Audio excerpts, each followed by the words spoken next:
Alright friends, welcome back to the channel. My name is Kristen. Thank you guys for joining me today. I just got off work. I gotta go get a drink.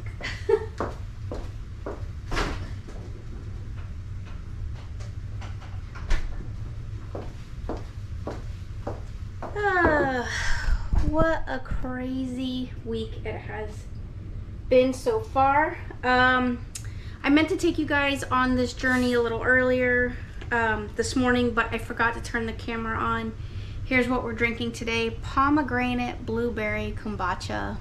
These are delicious, good for you. My fiance and my parents are both fighting a stomach virus right now, so that's going on. And so I got up this morning, and since my fiance, his stomach's been kind of acting up, I decided that I would make some applesauce. He's been wanting some applesauce. Applesauce is so simple to make in a crock pot. So I basically took one of the bags of apples that I had. It was like half this size. So I would estimate probably about 6 to 8 probably apples that have already been cored and frozen.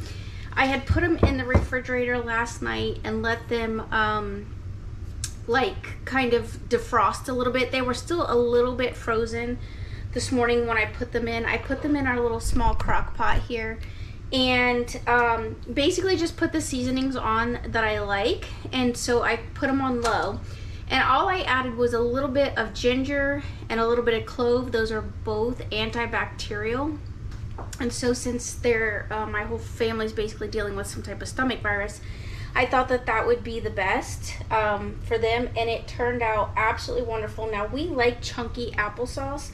If you don't like it this chunky, I have an immersion blender, and you can just blend it down. I cooked this for approximately 6 hours on low. I came home at lunch, took it off. It obviously didn't make a ton because you can see it's not that full, but if you feel like you need to add sugar to yours, go ahead and do that, but you can see it. It's beautiful and lovely. Super simple, super easy,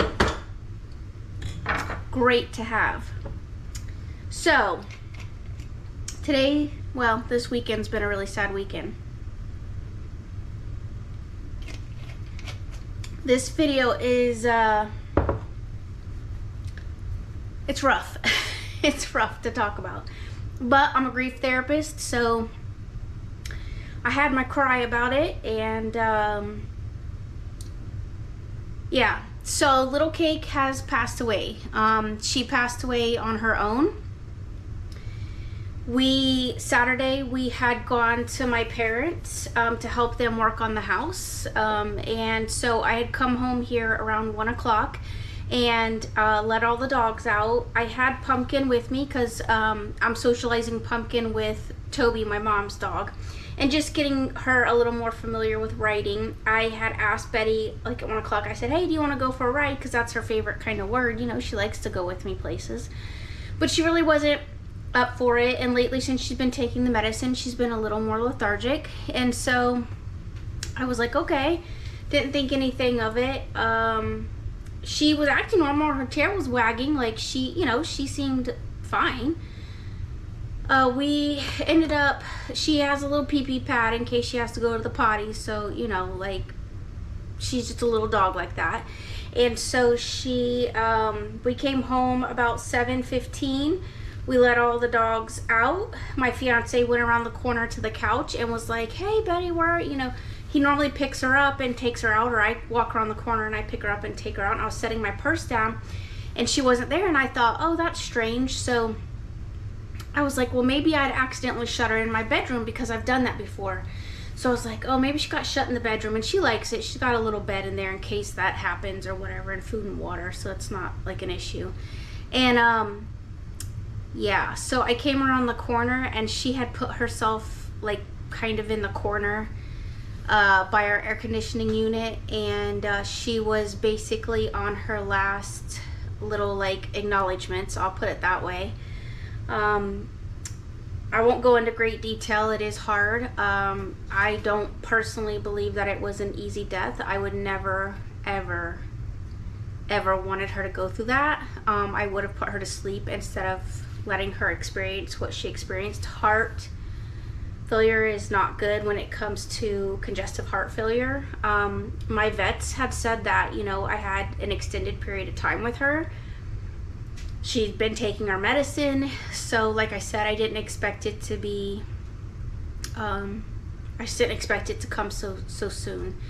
So especially like, you know, right as we're in the holiday season and stuff. But I mean, it was her time. I did the best I could. She loved me deeply. I loved her tremendously. So even as a therapist, grief is difficult at times, for sure.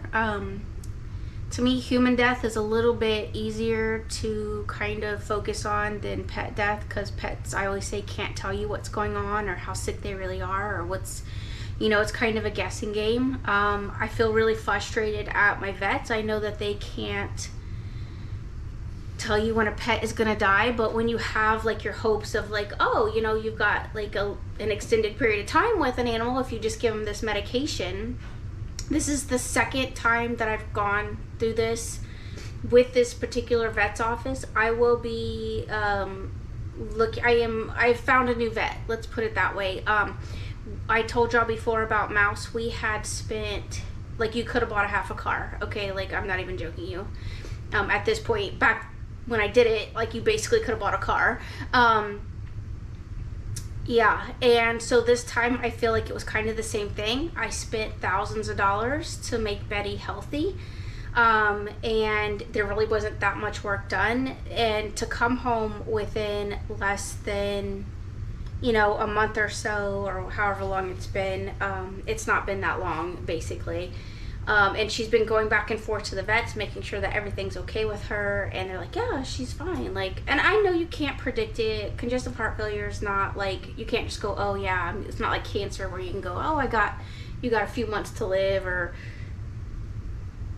a year to live, or whatever it is. I understand that it can happen at any time. I respect that. Like I said, I'm in the field of death and dying, so it's not like I don't recognize that that's the case. It's just, I wish there would have been some, as I tell my clients, shoulda, woulda, couldas. I've already said it. I wish there would have been some indication that something was wrong, especially in the, you know, afternoon or something.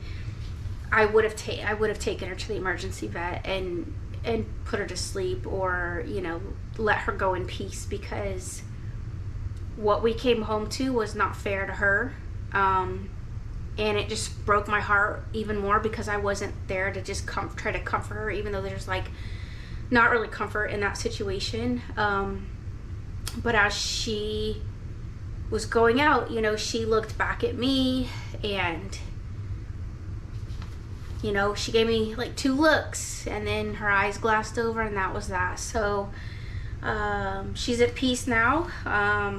It's been obviously a few days. It took me a while to have a good cry about it. I cried all day on Sunday.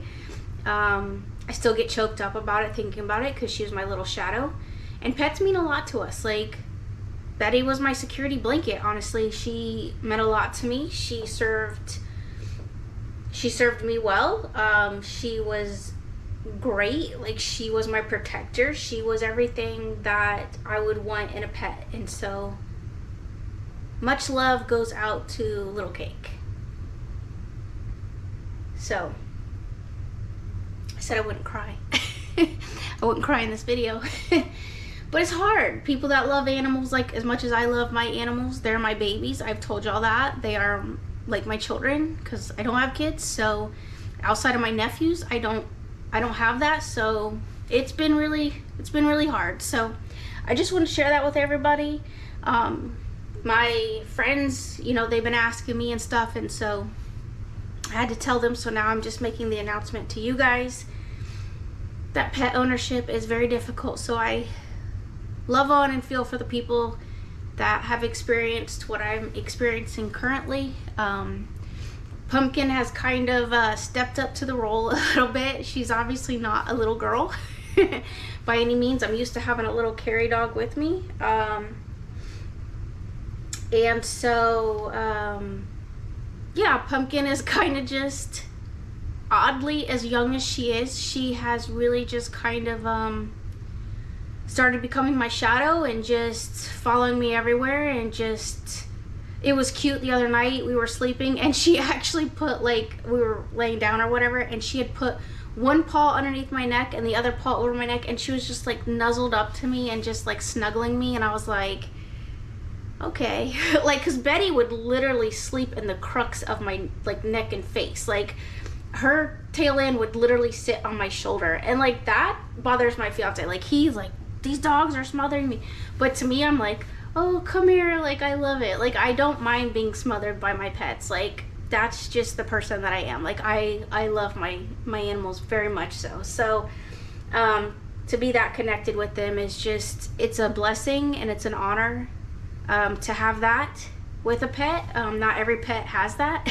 You don't have that with every pet, but like I said, Pumpkin's been really a nurturer and kind of just like stepping in, and she's been doing really good, and she has been taking commands. So she might be going through some training, and maybe she will become a therapy dog. I don't know, so we'll see. Like, there's a lot of hope in Pumpkin right now, so we'll see what happens with her as we move forward. But mostly that's what this video is today. It's not so much about my my applesauce and that people aren't feeling well, but I think part of, I felt like when my fiance first started getting sick, I felt like part of his stomach issues might have been his nerves from being upset over Betty, because we just love our pets very much. And so I'm not saying I wasn't immune to not, you know, feeling well myself, but his seems to be lingering. And now that my parents have something going on, I'm like, oh great, so now it's like a bug, and it's like going around it at work. So there's definitely people that are getting sick. So keep up with your prebiotics, probiotics. Make sure that, you know, you're eating as healthy as you can. Don't forget your ciders, your fire ciders. Don't forget that you got the options to do honey garlic. My fiance likes for me to make like chicken wings in the air fryer, and then I pour honey garlic over the top of it for him. So that's something that he really likes. So, you know, just make sure you're keeping yourself healthy and well, especially when you experience, you know, death or loss. It's, your body can get weak, you can get worn down, and it's a lot. So yeah, so that's where we are, everyone. All right, so that's it for my video today. I will definitely be coming back with you guys and doing some videos that are more apt to what you're used to. So, all right, until next time, everyone, love one another, be kind, and I will see you guys soon.